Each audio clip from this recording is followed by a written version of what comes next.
Hi student, welcome to all of you again from the Knowledge Generation support channels. You are watching this recorded lecture on your own YouTube channels Knowledge Generation support. आप लोगों ने देखा previous lecture में से हम start करने आ रहे हैं propagation of error in the error analysis. ये एरर एनालिसिस के चैप्टर फर्स्ट के सेक्शन से हमने ये स्टार्ट किया है। तो पिछले दो लेक्चर में हमने डिस्कस किया ये how we will deal uncertainty in the addition and subtraction or in case of multiplication and division or in case of power of quantity. But in this lecture we are going to discuss about how we will deal uncertainty in the values of many measurement.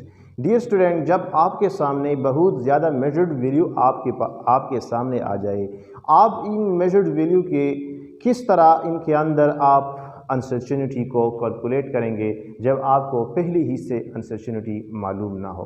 तो dear student, इनके लिए आपने इन तीनों step से काम लेना होगा, इन तीनों स्टेप को आपने फॉलो करना होगा, तब आप फाइनल अनसर्टेनिटी किसी भी large number of measured values के अंदर कैलकुलेट कर सकते हैं। तो आई डियर स्टूडेंट, लेट्स स्टार्ट। कि पहले आपने एवरेज वैल्यू कैलकुलेट करना होगा। जितनी भी आपको क्वांटिटी दी होती हैं इनकी आप पहले मीन वैल्यू या एवरेज वैल्यू कैलकुलेट करेंगे। दूसरा, आप deviation of each value from X bar mean value in X bar मैंने लिखा है एवरेज वैल्यू के लिए। जब आपके पास एवरेज वैल्यू आएगा आप इसी एवरेज वैल्यू से हर मेजर्ड वैल्यू को माइनस करेंगे, तब आपको ये डिविएशन का पता चल जाएगा कि मेरा ये मेजर्ड वैल्यू एवरेज वैल्यू से कितना डिविएट करता है। प्लस माइनस आएगा, लेकिन प्लस माइनस का आप एब्सोल्यूट लेंगे, वो हम माइनस को प्लस करेंगे, यानी इर्रिस्पेक्टिव ऑफ दियर साइन या रिगार्डलेस ऑफ दियर साइन हम इनको फिर एड अप करेंगे। इसके बाद mean of deviation, third step जो आपने लेना होगा कि आप जितनी भी आपने डिविएटेड वैल्यूज़ आपने निकाली इनकी आप एवरेज निकालेंगे, लेकिन रिगार्डलेस ऑफ दियर साइन, यानी कि आप साइन को नहीं देखेंगे, रिगार्डलेस ऑफ दियर साइन, यानी माइनस आपके पास आएगा डिविएशन की, लेकिन आप इनको एडअप करेंगे, आप इनकी नेगेटिव से प्लस साइन इनको में कन्वर्ट करेंगे। तो डियर स्टूडेंट, इसके लिए मैंने एक एग्जांपल लिया है कि लेट्स सपोज आप वर्नियर कैलिपर को इस्तेमाल करते हैं और किसी वायर या किसी भी चीज़ की आप डायमीटर कैलकुलेट करते हैं, तो आप 6 मेजर्ड वैल्यू निकालते हैं कि x1 is equal to 1.21 centimetre, x2 is equal to 1.22, x3 is equal to 1.23 up to x6 1.21। तो ये 6 मेजर्ड वैल्यू आपके सामने आ जाती है।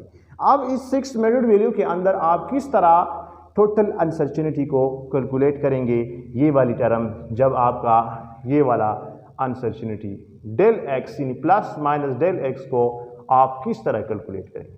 तो इसके लिए आपने इन तीनों रूल्स को जिस तरह मैंने डिस्कस की पहले, तो आप इन तीनों रूल्स को फॉलो करेंगे। पहले आप इनकी एवरेज कैलकुलेट करेंगे। एवरेज वैल्यू मेरे पास यहाँ पर आई है 1.21 सेंटीमीटर, ये एवरेज वैल्यू है इन एक्स बार।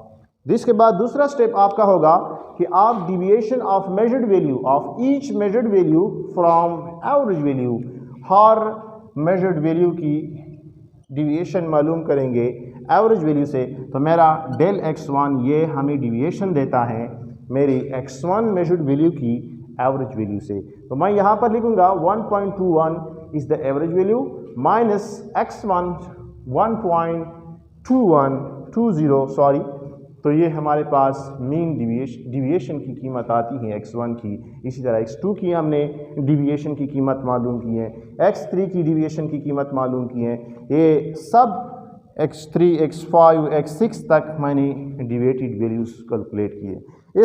इसके बाद आपका जो लास्ट स्टेप होगा वो आप डिविएशन की मीन निकालेंगे इर्रिस्पेक्टिव या रिगार्डलेस ऑफ दियर साइंस।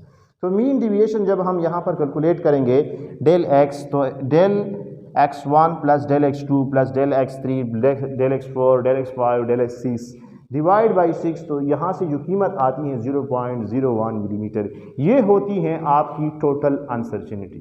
तो टोटल अनसर्टेनिटी यहाँ पर मेरे पास आती है 0.01 मिलीमीटर। तो मेरे पास जो मेजर्ड वैल्यू मैं लिखूँगा इसकी x is equal to 1.2 1 measured value plus minus 0.01 millimetre, ये मेरे पास इनकी अनसर्टेनिटी आ गई।